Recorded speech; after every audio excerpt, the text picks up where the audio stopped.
সুবর্ণ অধ্যায় সূচিত হলো বর্তমান সরকারের নেতৃত্বে। প্রায় 1 ঘন্টারও বেশি সময় ধরে ভারত সরকারের অত্যন্ত জনপ্রিয় অভিজ্ঞ স্বাস্থ্যমন্ত্রী মাননীয় জগৎ প্রকাশ নাড্ডাজি এবং কেন্দ্রীয় স্বাস্থ্য সচিব সহ সমস্ত প্রজেক্টের দায়িত্বে থাকা আধিকারিকরা আমাদের সঙ্গে ভার্চুয়ালি যুক্ত হয়েছিলেন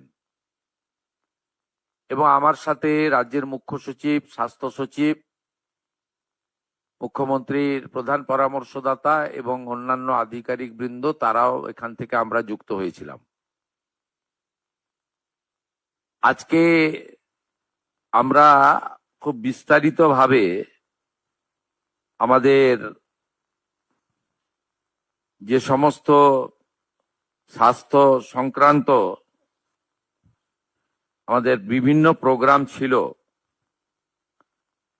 যেমন আমাদের ম্যাটারনাল হেলথ, চাইল্ড হেলথ, আমাদের মেজলেস রুবেলা ডিজিজ, টিবি মুক্ত ভারত অভিযান, ম্যালেরিয়া,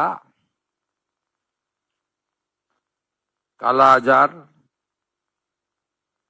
এছাড়াও ফাইলেরিয়া সহ আমাদের নানা ধরনের ভারত সরকারের যে বিভিন্ন কর্মসূচিগুলো চলছে হেলথ সেক্টরে, তার উপরে প্রত্যেকটা সেক্টর ধরে ধরে আমরা রিভিউ করেছি।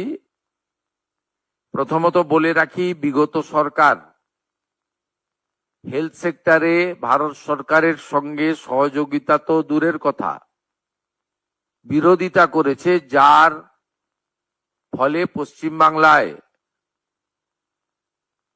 লক্ষ লক্ষ তো বলবো না, কোটি কোটি পশ্চিমবাংলার মানুষ ভারতবর্ষের অন্য প্রদেশগুলো যে ধরনের হেলথ সেক্টরে কেন্দ্র রাজ্য যৌথ উদ্যোগে বেনিফিটস গুলো পাচ্ছেন, সেখান থেকে বঞ্চিত হয়েছেন। আজকে আমরা একটি কম্প্রিহেন্সিভ ডিসকাশন এবং মেজার্স এবং রোডম্যাপ তৈরি করেছি, যে রোডম্যাপের মধ্য দিয়ে আমরা পশ্চিমবঙ্গে স্বাস্থ্য ক্ষেত্রে ভারত সরকারের সমস্ত সুযোগ সুবিধাগুলি গ্রহণ করে পশ্চিমবঙ্গে হেলথ সেক্টরে আমরা একটা যুগান্তকারী পরিবর্তন আনার সিদ্ধান্ত নিয়েছি। আপনারা, আমাদের কেন্দ্রীয় স্বাস্থ্যমন্ত্রী মহোদয় বললেন যে 15, 16, 17 আমি কেন্দ্রে তখনও স্বাস্থ্যমন্ত্রী ছিলাম, ডেঙ্গুর সংখ্যা পর্যন্ত আমাকে চেয়ে দেওয়া হয়নি, অস্বীকার করা হয়েছে। Central state political government to government relation তো ছিলই না, প্রশাসকদের মধ্যে বা ব্যুরোক্রেটসদের মধ্যে বা ডাক্তারদের মধ্যে বা হেলথ সেক্টরে যারা দায়িত্বপ্রাপ্ত তাদের মধ্যেও টকিং টার্ম, চিঠিপত্র আদান প্রদান ছিল না। একটা মারাত্মক ধরনের নেগেটিভিটি কাজ করেছে, যার কুফল সর্বত্র আমরা দেখতে পাচ্ছি। আয়ুষ্মান ভারতে ইতিমধ্যে এনরোলমেন্টের কাজ শুরু হয়েছে।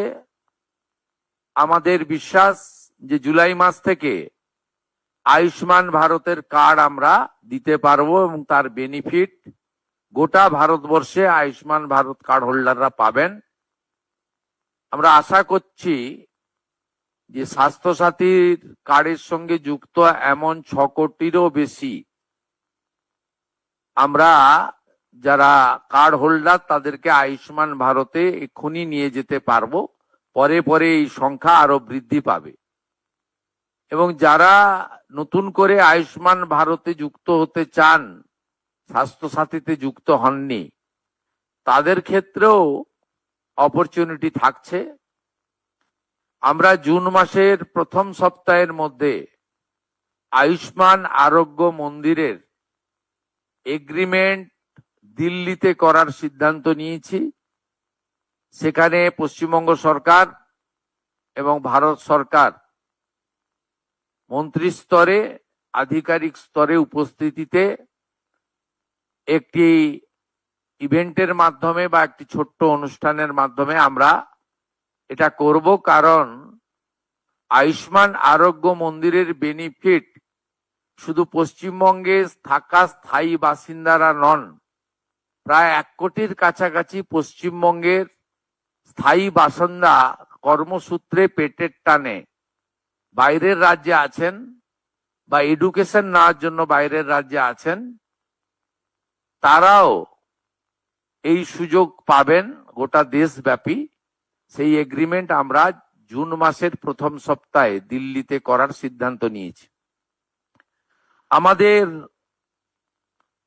সার্ভাইকাল ক্যান্সারের যে প্রিভেন্টিভ আমাদের ভ্যাকসিনেশন ফেব্রুয়ারি 2026-এ মাননীয় প্রধানমন্ত্রী দেশব্যাপী চালু করেছেন।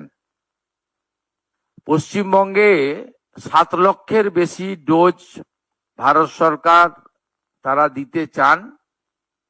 আমাদের এই 14 থেকে 15 বছরের আমাদের বোনেদের বা বালিকাদের, তাদেরকে আমরা এটা দিতে পারি, যেটা ভারতবর্ষের অন্যান্য রাজ্যে কমপ্লিট হয়ে গেছে। আগামী 30 মে পশ্চিমবঙ্গে এটা অফিসিয়ালি লঞ্চ হবে। বিধাননগর সাব ডিভিশন হসপিটালে আমি নিজে এবং রাজ্য সরকারের অন্যান্য প্রতিনিধিরা উপস্থিত থেকে এটা শুরু করবেন। 30 তারিখেই আমরা টিভি মুক্ত ভারতের একটি ওয়ার্কশপ কলকাতাতে করব। সেখানে পশ্চিমবঙ্গ থেকে নবনির্বাচিত সমস্ত বিধায়ক এবং পশ্চিমবঙ্গ থেকে লোকসভা, রাজ্যসভায় যারা সাংসদ আছেন তাদেরকে নিয়ে হবে। এটা ভারতবর্ষের সব রাজ্যেই প্রায় কমপ্লিট হয়েছে। জাতীয় স্তরে এমপিদের নিয়ে কেন্দ্রীয় স্বাস্থ্যমন্ত্রী করেছেন। এই একটা উদ্যোগ আমরা এখানে নিয়েছি। আমাদের কতগুলো সেক্টরে যদি আপনারা দেখেন, তার মধ্যে প্রধানমন্ত্রী জন ঔষধি কেন্দ্র এখন 117টা চলছে। আমরা 467, একটাও চলে না এখন, চলে। হ্যাঁ, আমরা প্রধানমন্ত্রী জনঔষধি কেন্দ্র মোট 468টা করার প্রস্তাব, 469টা করার প্রস্তাব ভারত সরকারকে দিয়েছি, যাতে block health centre, BPHC, sub division hospital এবং ডিস্ট্রিক্ট হসপিটাল কভার করবে।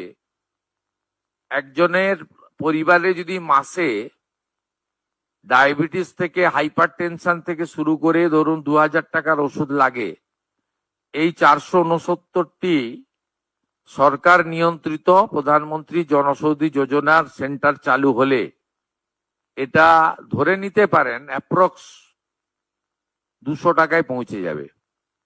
অন্তত 10 গুণ বেনিফিট পাবেন। এর সাথে অমৃত প্রকল্পে 50 থেকে 80% ছাড়ে ওষুধ, দুরারোগ্য ব্যাধির ওষুধ বিতরণ কেন্দ্র আমরা 70%, 80% পর্যন্ত ফ্রি থাকবে। আমাদের বিগত সরকারের প্রপারলি মনিটরিং না করার ফলে নবজাতক যাদের বয়স 5 বছর, সেই 5 বছরের নিচে এখানে মৃত্যু হার অনেক বেশি। বিশেষ করে কলকাতা, মুর্শিদাবাদ, পূর্ব বর্ধমান, বীরভূম, মালদা ইত্যাদি জেলাগুলির রিপোর্ট অ্যালার্মিং। এই বিষয়ে আমরা সিদ্ধান্ত গ্রহণ করেছি এবং আমাদের টিবি মুক্ত ভারতের কথা বলেছি। আমরা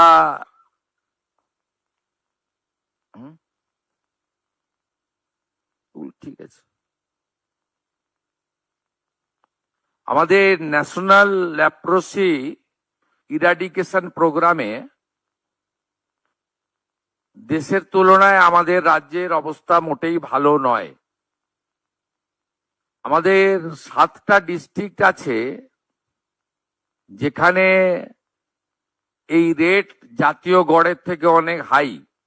বীরভূম, বাঁকুড়া, বীরভূম, ঝাড়গ্রাম, কলকাতা, পশ্চিম বর্ধমান, পুরুলিয়া, উত্তর দিনাজপুর। এই জায়গাগুলোতে বিশেষ জোর দেওয়ার সিদ্ধান্ত আমাদের এখানে আমরা করতে পেরেছি। পশ্চিমবঙ্গে হেলথ সেক্টরে ডক্টর, নার্স এবং অন্যান্য ক্ষেত্রে এখানেও স্যাংশন পোস্টের তুলনায় রিক্রুটমেন্ট মাত্র 53%।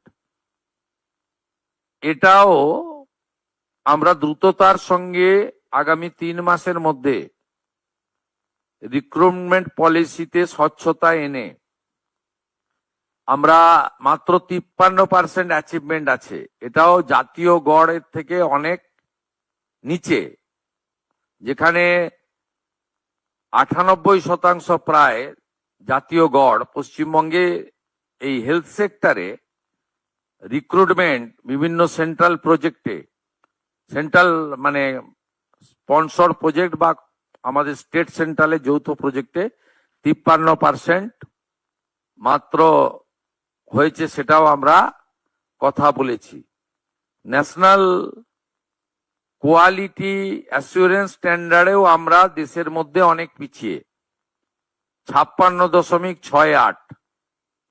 এটাও 100% অ্যাচিভ করার লক্ষ্য আমরা নিয়েছি এই ফাইন্যান্সিয়াল ইয়ারে, কারণ এটা একটু টাইম টেকেন রয়েছে।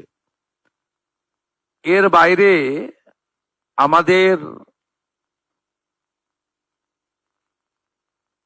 আজকে পশ্চিমবঙ্গবাসীর জন্য অত্যন্ত খুশির খবর, national health mission NHM Bharat সরকার 2103 কোটি টাকা আমাদেরকে স্যাংশন দিলেন এই ফাইন্যান্সিয়াল ইয়ারে। আজকে তার 1/4 500 কোটি টাকা আজকে এই মুহূর্তে ভারত সরকার আমাদেরকে ট্রান্সফার করলেন। আমরা এই মুহূর্তে 2103 কোটি টাকার মধ্যে আমরা 500 কোটি টাকা পেলাম।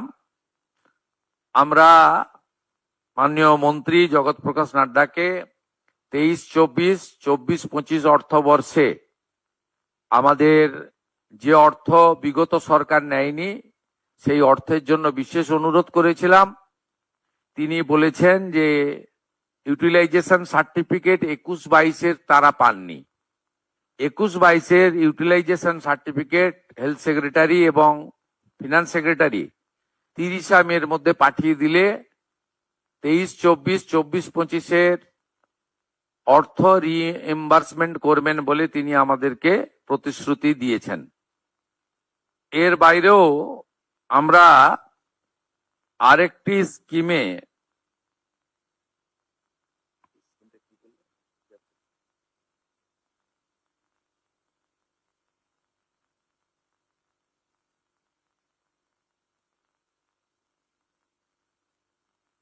ওই আয়ুষ্মান ভারতে যে সেন্ট্রাল শেয়ার এই বর্ষে 976 কোটি টাকা বরাদ্দ দিয়েছেন আয়ুষ্মান ভারতে।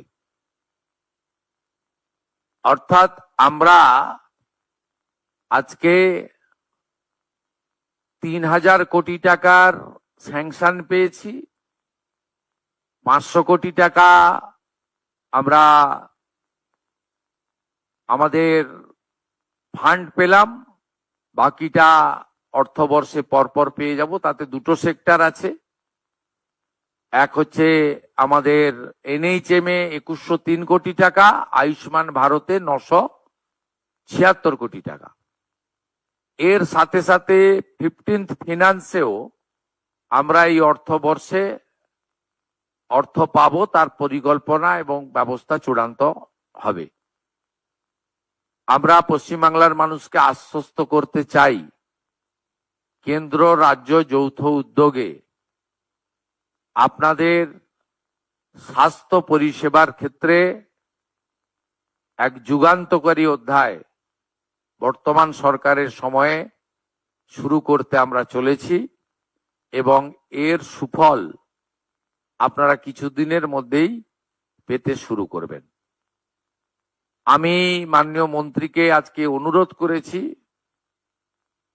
আমরা লিখিত প্রপোজাল পাঠাবো। মাননীয় প্রধানমন্ত্রীর স্বপ্নের যে প্রকল্প, প্রত্যেক জেলায় একটি করে মেডিকেল কলেজ, পশ্চিমবঙ্গের 3টি প্রশাসনিক জেলায় মেডিকেল কলেজ তৈরি হয়নি, আলিপুরদুয়ারে, কালিম্পংয়ে এবং দক্ষিণ দিনাজপুরে, আসানসোল, পশ্চিম বর্ধমানে। এই 4টি জেলায় হয়নি। এই 4টি জেলার জন্য প্রয়োজনীয় জমি সহ প্রস্তাব আকারে ভারত সরকারকে আমরা পাঠাবো। আর উত্তরবঙ্গের এইমসের জন্য আমরা প্রস্তাব ওখানকার MLA MPদের সঙ্গে কথা বলে দ্রুততার সঙ্গে ভারত সরকারের কাছে পাঠাবো, এটা আমি উল্লেখ করেছি। মাননীয় কেন্দ্রীয় মন্ত্রী এক কথায় তিনি বলেছেন, পশ্চিমবঙ্গে নবনির্মাণের ক্ষেত্রে বিশেষ করে হেলথ সেক্টরে অর্থ কোনো সমস্যা হবে না এবং তিনি অতি দ্রুত 3টে টিম পাঠাচ্ছেন। ভারত সরকার এবং বিভিন্ন WHO সহ যে হেলথ সেক্টরে বিশেষ বিশেষ কার্যক্রমগুলো চলছে সেই ব্যাপারে আমাদের একেবারে BMOH স্তরে ব্রিফ করার জন্য এবং CMOH বা রাজ্য স্তরে বা বিভিন্ন আমাদের স্পেশাল যে হসপিটালগুলি রয়েছে সেই হসপিটালের স্পেশালিস্ট ডক্টর বাবুদের নিয়ে একটি শর্ট ডিউরেশনে ইনহাউস ট্রেনিং দেওয়ার জন্য তারা 3টে টিম পাঠাবেন। এই ব্যবস্থা আমরা আজকের এই আমাদের ভার্চুয়াল মিটিং এর মধ্যে এটা আমাদের আজকে অ্যাচিভমেন্ট। এইটুকু আপনাদের জানানোর জন্যই আমরা মিলিত হয়েছিলাম।